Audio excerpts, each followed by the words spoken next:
शांतता राखा। अखिल भारतीय सरपंच परिषदेच्या वतीनं आज या ठिकाणी शेकडो सरपंच उपस्थित आहेत। नागपूर अधिवेशनामध्ये सलग 4 दिवस शेकडो सरपंचांनी अनेक आमदारांच्या अनेक मंत्री महोदयांच्या भेटीगाठी घेतल्या। त्याचप्रमाणे मुख्यमंत्री देवेंद्रजी फडणवीस यांची भेट घेतली, उपमुख्यमंत्री एकनाथ शिंदे साहेबांची भेट घेतली आणि एकनाथ शिंदे साहेबांनी संवेदना व्यक्त करताना तातडीने शिरसाट साहेब आणि थोड्याच वेळात उदयजी सामंत या ठिकाणी येत आहेत। शिवसेना पक्षाच्या वतीनं या कुटुंबाला पूर्ण फुलाची पाकळी म्हणून आर्थिक मदतही केली जाणार आहे। अखिल भारतीय सरपंच परिषद राज्यातले सगळे सरपंच अक्षरशः हजरले, तर समाजसेवा करणं पाप आहे का? आमच्या सगळ्यांच्या मनात एकच प्रश्न पडला की समाजसेवा करणं पाप आहे का?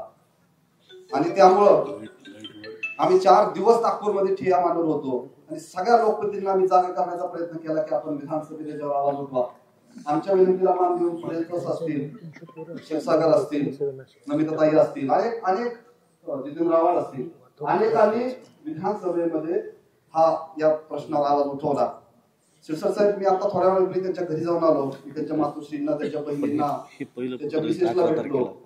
एखादा गावचा सरपंच ज्यावेळेस गावाला समजून काम करतो त्यावेळेस त्याच्या प्रपंचाचे किती हाल होतात ते बघायला मिळाले। स्वतःचा जुना वाडा आहे, पडका वाडा आहे, पावसाळ्याच्या घरात पाणी येतं, स्वतःचा मामाचा वाडा आहे आणि स्वतःचं घर बांधण्यापेक्षा लोकांची घरं उभा करण्यात न्याय कुठे मिळाला पाहिजे। या महाराष्ट्रामध्ये इथून पुढं या अमानवीय पद्धतीनं, या अमानुष पद्धतीनं सर्वसामान्य माणसाचा सुद्धा असं हत्या झाली नाही पाहिजे। या पद्धतीने कायदा राबवण्याची गरज आहे। कधीच महाराष्ट्रात अशी घटना घडलेली नाही। अंतःकरण पिळवटून टाकलं गेलं त्यांच्या आईंची आणि त्यांच्या मिसेसची भेट झाल्यानंतर। राज्यातल्या तमाम सरपंचांच्या वतीनं 9 जानेवारीला 1 महिना पूर्ण होतोय। महाराष्ट्रातल्या सगळ्या बंद ग्रामपंचायत आम्ही 1 दिवस बंद ठेवतोय आणि शासनाला आवाहन करतोय, संतोष मारेकरांना त्याच पद्धतीने शिक्षा द्या ज्या पद्धतीने त्यांचा छळ झाला। आमची दुसरी मागणी आहे की त्यांना भरीव आर्थिक मदत करा आणि त्यांच्या कुटुंबातल्या इतरांना शासकीय नोकरी द्या। आणि याच गावात संतोष देशमुखनी स्वतःचा 15 वर्ष या गावाला दिली, समाजसेवेसाठी दिली, त्यांचं भव्य स्मारक या गावामध्ये उभा करा। आणि आम्ही अखिल भारतीय सरपंच परिषदेच्या वतीनं, राज्यातल्या सरपंचांच्या वतीनं संतोष देशमुख कुटुंबाला घर बांधून देण्याचा निर्णय घेतलाय। त्यामध्ये आम्ही सर्व सरपंच योगदान देणार आहे। या ठिकाणी आज माझ्याबरोबर आलेले बाळासाहेब टेकणे, आमच्या सरपंच परिषदेचे राज्य कार्यकारी सदस्य, आणि 10,000 रुपयाचा चेक आणलाय। परंतु आम्ही असं ठरवलं की घर बघितल्यानंतर ही आपली जबाबदारी, हा आपला बांधव आपल्यातून निघून गेलाय।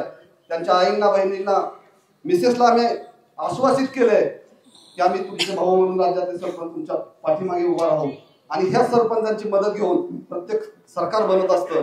त्यामुळे या मायबाप सरकारला विनंती आहे, परत महाराष्ट्रामध्ये एवढं धाडस कोणाचं झालं नाही पाहिजे। किती गरीबातला गरीब माणूस असो, अशा प्रकारची हत्या करण्याचं धाडस कोणाचं झालं नाही पाहिजे। या पद्धतीनं या कायद्याची अंमलबजावणी व्हावी एवढी आपल्याला कळकळीची विनंती करतो। आणि या ठिकाणी आज आपण एक शासनाचे प्रतिनिधी म्हणून इथं आला। ज्या दिवशी आम्ही एकनाथ शिंदे साहेबांना भेटलो, आम्हाला प्रवेश लवकर मिळाला कारण आम्ही 100-200 सरपंच होतो। शेवटी आम्हाला संध्याकाळी उशिरा का असताना साहेबांची भेट झाली। साहेबांनी सगळं आमचं निवेदन वाचलं, तातडीने लगेच सांगितलं। मला लगेच दुसऱ्या दिवशी बाजीराव चव्हाणचा फोन आला की तुमच्या विनंतीला मान देऊन 2 मंत्री महोदय येत आहेत आणि त्या कुटुंबाला मदत केली जाते।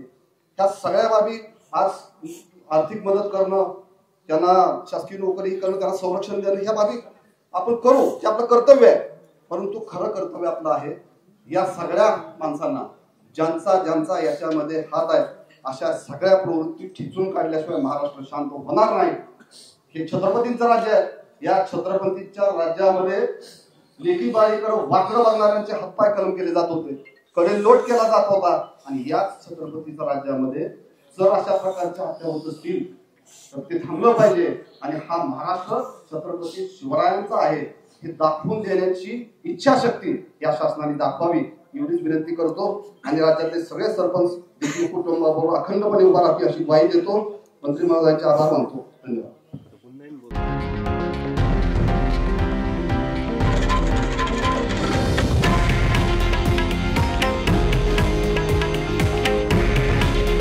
हे आहे देशातील नंबर 1 न्यूज नेटवर्क आणि आपण पाहत आहात TV9 मराठी.